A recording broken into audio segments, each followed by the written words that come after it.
Bolehkah dalam agama, semua agama ya, tetapi dalam ini saya bahas yang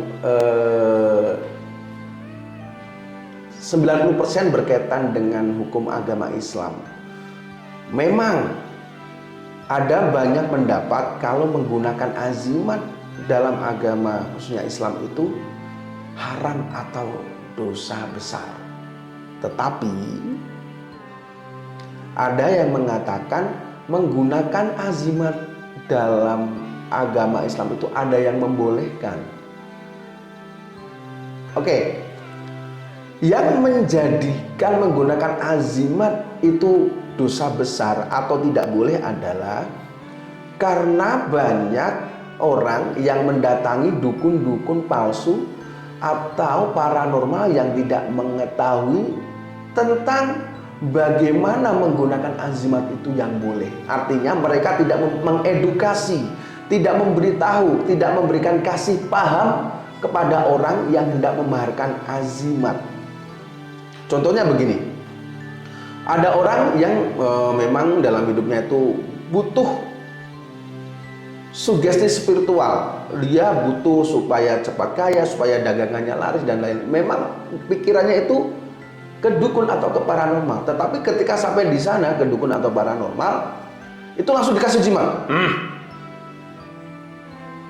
Mahar 50 juta misalnya.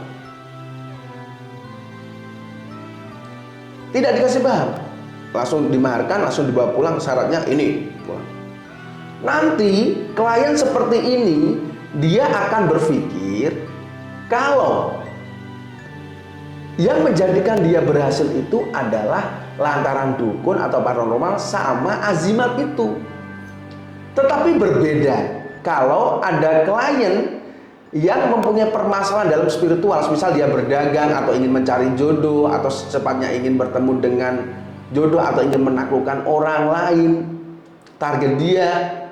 Ketika dia hendak memaharkan, dia ditanya dulu, niat Anda kesini apa? Oh, saya ingin dagang, saya laris, saya ingin bertemu jodoh, saya ingin menaklukkan dia dan lain-lain.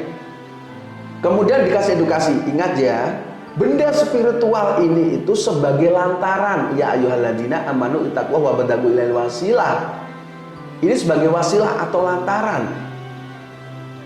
Dan ingat, ini hanya pegangan batin atau usaha batin. Usaha nyatanya Anda harus melakukan hal yang nyata. Misal ingin dagangnya laris, ya dia harus menggunakan komunikasi dia yang baik, teknik marketing yang bagus, ada diskon, dia jualan. Kalau dia ingin mendekati wanita, dia harus melakukan komunikasi, mengajak jalan, berusaha sebaik mungkin. Dan ketika dia ingin menaklukkan gebetan, dia harus melakukan usaha-usaha nyata untuk menaklukkan, ngasih hadiah, menyenangkan hati target. Walaupun belum berhasil, dia akan berusaha semaksimal mungkin untuk menaklukkan.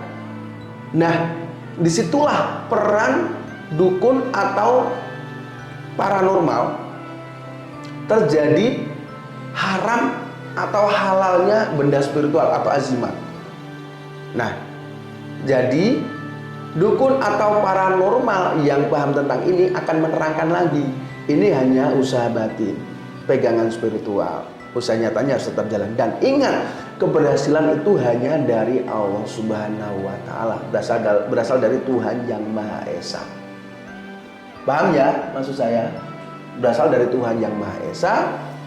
Kemudian tambah lagi, jangan sampai meyakini benda spiritual ini yang mengabulkan hajat Anda, yang menjadikan Anda berhasil.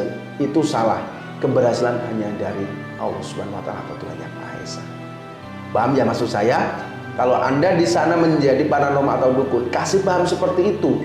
Jangan Anda kasih azimat terus memaharkan, syaratnya ini udah tidak dikasih paham seperti itu. Itulah yang menjadikan azimat itu haram.